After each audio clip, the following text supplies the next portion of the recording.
সেই মেয়ে বাবা হসপিটালে থাকাকালীন আমার অর্ডার ছাড়া পর পুরুষ নিয়ে যে করেছে এবং সে কোরআন সুই ভাত উঠলে বলছে জীবনে মদ খাবে না, বাড়ি যাবে না। তার মেয়ে হচ্ছে কয়েকদিন পরে আমাদের ক্যাথল এসে পারে গেছে, এই বিভিন্ন ছেলে নাচ গান করছে। তাহলে এই বউ বাবার শোকের কথা না ভাবে সে মনে করেন নাচের ভিডিও করে, নাচের ভিডিও ছাড়ে। তাহলে এই আমি তাকে বয়কট কেন করলাম? যার ভিতরে মনে সত্য নেই। এই আমাদের বগুড়ার হিরো আলমকে চেনেন না? কথা বলেন চেনেন না? গত একদিন আগে হিরো আলমের বাবা মারা গেছে। বাবা এখন বাবা মারা যাওয়ার পর বলতেছে বউকে বয়কট করলাম। কেন? সাংবাদিকরা জিজ্ঞাসা করেছে কেন বউকে বয়কট করলেন? বলতেছে বউকে বয়কট করার কারণ হলো আমার বাবা 1 মাস হলে হসপিটালে ভর্তি ছিল, আমার বউ সেবা করা তো দূরের কথা, আমার বাবাকে একদিন দেখতেও আসেনি। অতএব আমি বউকে বয়কট করলাম। বাবার সেবা করেনি, বাবার খোঁজ খবর নেয়নি। তাহলে আপনার বউ কি করেছে? বলেছে আমার বউ আমার বাবাকে রেখে, আমাকে রেখে অন্য পুরুষের সঙ্গে নাচ গান করেছে, হোটেলে গিয়েছে, বারে গিয়েছে, মদ খেয়েছে, নাচানাচি করেছে, যা মন চাই তা করেছে। জোরে কোন সুবহানাল্লাহ। কি এ জোরে বলে নাউজুবিল্লাহ। তারে হিরো আলমের মতো একটা নায়ক সেও খেপে গেছে, তার বউ অন্য পুরুষের সাথে নাচ গান করার জন্য নায়ক হয়ে, আর আপনি একজন মুসলমান হয়ে নিজেকে মুসলিম দাবি করে আপনার বউকে নিয়ে পুরো এলাকার মানুষকে সাজাইয়া দেখাচ্ছেন। আপনার মতো কাপুরুষ পৃথিবীতে একটাও নাই। কতক্ষণ না গা আমরা হিরো আলমকে বলি তুমি সত্যিই হিরো, তোমার বউ তোমার বাবার খেদমত করে দেখে বয়কট করে তালাক দিচ্ছ। তবে একটা কথা বলি, তুমি তোমার বউকে অন্য পুরুষের সঙ্গে যেতে দেবে না, দেখতে দেবে না। তুমি যে তোমার বউকে নিয়ে নেচে গিয়ে রঙ্গিলা নাচে কোমর দুলাইয়া মানুষকে ভিডিও করে দেখাচ্ছ, এই বৈধতা পেলে কোথায়? কতক্ষণ আগা ও তার মানে নিজে বউকে নিয়ে ভিডিও বানালে আরাম, মানে ডলার কামাই হয়। কতক্ষণ আগা আর অন্যজনের সঙ্গে নাচ গান করলে হারাম হয়, নিজের বেলা আরাম হয় না। নাচ গান অশ্লীলতা তোমার সাথে হারাম, পর পুরুষের সাথে হারাম। তুমি যদি সত্যিকারের পুরুষ হও, হিরো হও, নাচ গান ছাড়ো, অশ্লীল ভিডিও বানান, তুমি নিজে ছেড়ে দাও, তোমার বউকেও ছাড়াও, তাহলে জাতি উপকৃত হবে। আর নাচ গান অশ্লীলতার মধ্যে যদি থাকে এই জমিনে অশান্তি দেবে কে? কবিরা গুণ। এই দুনিয়াতে অশান্তি আসবে, আখিরাতেও জাহান্নামের আগুন দাউ দাউ করে জ্বলবে। ভালো করে বোঝেন, পর্দা যদি মা বোনেরা না করে তাদেরকে হেফাজত করা যাবে? আপনার একটা মেয়ে আছে 18 বছর বয়স, কয় বছর? 18 বছর বয়স, পরিমণির মতো সুন্দরী। আপনার মেয়ে সুন্দর করে বোরকা পরেছে, হাতে মুজো, পায়ে মুজো, মুখে মুজো, সুন্দর করে হিজাব করে রাস্তা দিয়ে হেঁটে যাচ্ছে। এই যুবকেরা দেখার পরে কি বলবে? বলবে আসসালামু আলাইকুম খালাম্মা, কেমন আছেন? কতক্ষণ না। তার কারণ ভেতরের জিনিসটা কি বোঝার কোনো বুদ্ধি। আর আপনার বইয়ের বয়স যদি 42 বছর হয়, 42 বছরের বুড়ি মাথার চুলগুলো বের করে, আজরা পাঁজরা বের করে, হাই হিল করে, কিলকিল করে, নাইকে সেজে রাস্তা দিয়ে যদি বেপরদা হয়ে হেঁটে যায়, এই যুবকেরা দেখার পরে কি খালা বলবে? বলবে আসসালামু আলাইকুম আপা, কিছুক্ষণ পরে খেপা। কথা কন না গা। তার মানে বোঝা গেল যুবকদের কাছে ভালো ব্যবহার নিতে গেলে, নিজের ইজ্জতকে হেফাজত করতে গেলে আগে পর্দার ভেতরে মহিলাদের থাকতে হবে। এই জন্য আল্লাহর কোরআন বলেছেন ওয়াকরনা ফি বুয়ুতিকুন্না ওয়ালা তাবাররাজনা তাবাররুজাল জাহিলিয়াতিল উলা। হে মহিলারা, তোমরা জাইলি যুগের মেয়েদের মতো বেপরদা হয়ে রাস্তাঘাটে ঘুরে বেড়ায়ও না। কার কথা? আরো জোরে বলেন। এখন আপনাদের জিজ্ঞেস করতেছে আপনারা কি শুটকি মাছ চেনেন? সভাপতি ভাই, শুটকি মাছের রাজশাহীতে পাওয়া যায় না? কতক্ষণ পাওয়া যায়? গভীর মনোযোগ দিয়ে বোঝার চেষ্টা করবেন। মনে করেন আপনাদের এই যে মাহফিলের সভাপতি ভাই 1 কেজি শুটকি মাছ কিনেছে 800 টাকা দিয়ে। জোরে বলেন কয়শো টাকা? 800 টাকা দিয়ে শুটকি মাছ কেনার পরে ঘরের মধ্যে রেখে দিয়েছে। ওই ঘরের মধ্যে রাখার পরে পাতিলের মুখটা খোলা, ঘরের দরজাটাও খোলা রেখেছে। ওই বাড়ির পাশ দিয়ে যাচ্ছিল একটা বিড়াল। ওই বিড়ালের নাকে যখন শুটকি মাছের গন্ধ লাগছে, এক দৌড়ে ঘরের মধ্যে যায়, দেখে ঘরের দরজা খোলা, পাতিলের মুখটা খোলা। এখন আমি আপনাদের জিজ্ঞাসা করি, বলেন তো দেখি, এই বিড়ালটির কি শুটকি মাছ খাবার জন্য বিসমিল্লাহ বলা লাগবে? এই বিড়ালটি বিসমিল্লাহ ছাড়া যখন শুটকি মাছ খাওয়া শুরু করছে, এই সভাপতি মনে মনে চিন্তা করেছে 800 টাকা দিয়ে শুটকি মাছ খেয়ে সর্বনাশ করলো। ওই বিড়ালটিকে ধরে এমন মারা মেরেছে জীবন যাই দেয় অবস্থা। ওই বিড়ালটিকে বলেছে, বিড়াল আগামীকালকে যদি আবার শুটকি মাছ খাইতে আসিস, এই জমিন থেকে তোকে বিদায় করে দেব, বটিতে জবে করে হত্যা করব। এই বলে বিড়ালটিকে ছেড়ে দিয়েছে। পরের দিনে আবার পাতিলের মধ্যে শুটকি মাছ রেখেছে, পাতিলের মুখটা খোলা, ঘরের দরজাটাও খোলা রেখেছে। এখন আমি আপনাদেরকে জিজ্ঞাসা করি, বলেন তো দেখি, এই আগের দিনের বিড়াল পরের দিনে নিয়ে ওই বাড়ির পাশ দিয়ে আবার যদি যায়, আর যদি নাকের মধ্যে শুটকি মাছের গন্ধ লাগে ভাই, ওই বিড়ালটি শুটকি মাছের কাছে যাবে কি যাবে না? আরো জোরে বলেন, জোরে বলেন, যাবে কি যাবে না? তার মানে শুটকি মাছকে যদি হেফাজত করতে চান, পাতিলের মুখটা বন্ধ করতে হবে, ঘরের দরজাটা বন্ধ করতে হবে, তাহলে পাতিলের এমনিতেই শুটকি মাছ হেফাজত হবে।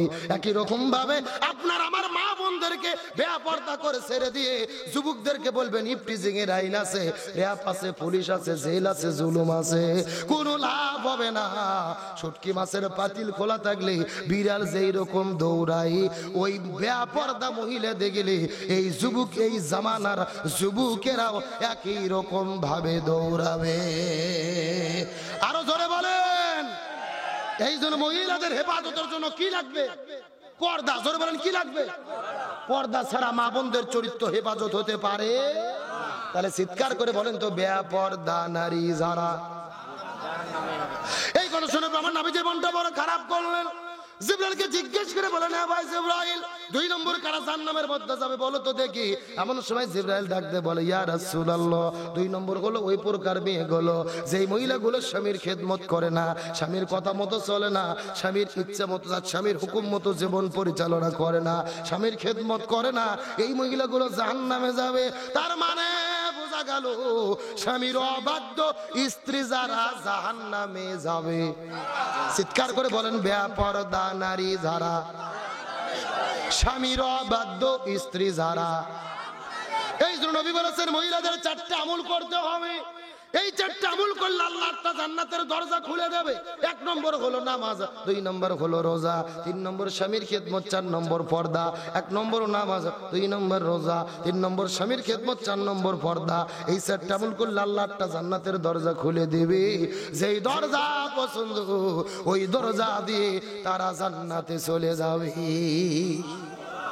কয়টা আমলের কথা বলছি? একটু কথা কোন কয়টা? কিন্তু রাজশাহী জেলার মা বোনদের অবস্থা কি জানেন? নামাজ খুবই ভালো পড়ে, স্বামীর চাইতে বউ নামাজ বেশি পড়ে, রোজা খুবই ভালো রাখে। মেয়ে মানুষ এমন জিনিস, অসুখ হয়ে মরে যাবে তাও রোজা ছাড়বে না। তাহলে ওরা নামাজেও পাকা, রোজাতেও পাকা। সমস্যা হলো 2 জায়গায়। 1 নম্বর পর্দা করে না, 2 নম্বর স্বামীর খেদমতের ধার্যও যায় না। কথা কর না গা, নামাজও ভালো, রোজাও ভালো, পর্দা নাই, স্বামীর খেদমত নাই। ঠিক কিনা জোরে বলুন। এই জন্য বলতে চাই, এরা সেই মা বোনেরা গভীর মনোযোগ। আর একটা মিনিট আমি মহিলাদের সম্পর্কে বলতে চাই। কোন মহিলা যদি জমিনের মধ্যে পর্দার বিধানটা মেনে না চলে, আল্লাহ কবরের মধ্যে কেমন আযাব এবং গজব দেবেন। এই জমিনের মধ্যে বাস্তব সত্য ঘটনা পাকিস্তান করাচি শহরের মধ্যে ঘটেছেন। আল্লামা তারেক জামিল রহমতুল্লাহ আলাইহি আমার দেখা কবরের আযাব বইয়ের মধ্যে ঘটনাটা লিখেছেন। ওই পাকিস্তান দেশের করাচি শহরের ভেতরে একটা সুন্দরী মেয়ে একদিন মৃত্যুবরণ করে জমিন থেকে বিদায় নিয়ে চলে গেলেন। এলাকার মানুষেরা কবর খোঁড়ার জন্য চলে গেলেন, কিন্তু কবর করতে করতে লক্ষ্য করে দেখা গেল ওই কবর খোঁড়া যখন শেষ হয়ে যাবে রে, লক্ষ্য করে দেখে ওই কবরের ভেতরে 1 নয় 2 নয় 99টা বিষাক্ত সাপ এসে হাজির হয়ে গেছে। কয়টা সাপের কথা বললাম? এলাকার মানুষেরা বড় আশ্চর্য হয়ে গেলেন। জীবনে কত কবর খনন করেছি, কোন কবরের মধ্যে তো সাপ দেখতে পারলাম না। এই কবরের মধ্যে কেন 99টা সাপ চলে আসলো? 1 নম্বর কবর বাদ দিয়ে 2 নম্বর কবর খোঁড়া শুরু করলেন। 2 নম্বর কবর খুঁড়তে খুঁড়তে খুঁড়তে খুঁড়তে যখন শেষ হয়ে যাবে, লক্ষ্য করে দেখতে পারে ওই 2 নম্বর কবরের ভেতরে আবার 99টা সাপ এসে কবরের মধ্যে হাজির হয়ে গেছে। 2 নম্বর কবর বাদ দিয়ে 3 নম্বর কবর খোঁড়া শুরু করলেন। 3 নম্বর কবরের মধ্যে 99টা সাপ দেখার পরে পেপার পত্রিকা নিউজ হয়ে গেল, এলাকার চতুর্দিকে হইচই পড়ে গেল। এতগুলো সাপ 3টা কবরের মধ্যে এসেছে। লক্ষ লক্ষ মানুষ যখন কবরের কাছে এসে ভিড় জমানো শুরু করলেন, পাকিস্তান দেশের বড় বড় মুফতি মুহাদ্দিস হুজুরদেরকে ডাকা হলো, আপনার ফতোয়া দেন তো দেখি এই মেয়েটিকে কেমন করে দাফন করা হবে। এই কথা শোনার পরে সমস্ত আলেমেরা একত্রিত হয়ে ফতোয়া দিয়ে দিল, এ পৃথিবীর মানুষের আরে একে একে তিনটা কবর খনন করেছো, 3 কবরের মধ্যে 99টা করে সাপ দেখতে পেরেছো। তার মানে বোঝা গেল 3টা কবর কেন, 3000 কবর কেন, 3 লক্ষ কোটি কবর খুঁড়ে কোনো লাভ হবে না। এই মেয়েটি যে পাপ করেছে ওই পাপের কর্মফল এই কবরের মধ্যে তাকে ভোগ করতে হবে। ওই মেয়েটি দুনিয়ার মধ্যে কি এমন পাপ করলেন যেই পাপের কারণে কবরের 99টা সাপ আসলো? জানতে মন চায় কি চায় না? আর সাহাবী হানজালার কি গোসল বাকি, সব মিলে আর 10টা মিনিট টাইম কি দেওয়া যাবে? আলোচনা কি চলবে? কারা কারা চলবে হাত তোলেন তো দেখি। লিল্লাহি তাকবীর। নাই সাউন্ড আগের মতো নাই, হাত নামান। আচ্ছা, আপনাদের এইদিকে কি ফুটবল খেলা হয়? এ ফুটবল খেলা হয় না? বিয়ে অবিয়ে খেলা হয় না? এক পাশে যারা বিয়ে করেছে তারা, আর এক পাশে যারা বিয়ে করেনি তারা, এরকম খেলা হয় না? এখন একটা তাকবীর দেব, প্রথমে তাকবীর দেবে যারা বিয়ে করেনি তারা, অবিয়ে তো। তারপরে তাকবীর দেবে যারা বিয়ে করেছে তারা। দেখি কাদের সাউন্ড বেশি দেখার দরকার আছে না নাই? প্রথমে হাত উঠাও অবিবাহিত কারা কারা দেখি। অবিয়ে যারা যারা বিয়ে করনি, হ্যাঁ অবিবাহিত, হ্যাঁ লিল্লাহি তাকবীর, মাশাআল্লাহ, হাত নামাও। এখন যারা যারা বিয়ে করছেন বাবাজিরা, মুরব্বীরা, এ শুন ভাই, ফোন করে কটা ছবি না। লিল্লাহি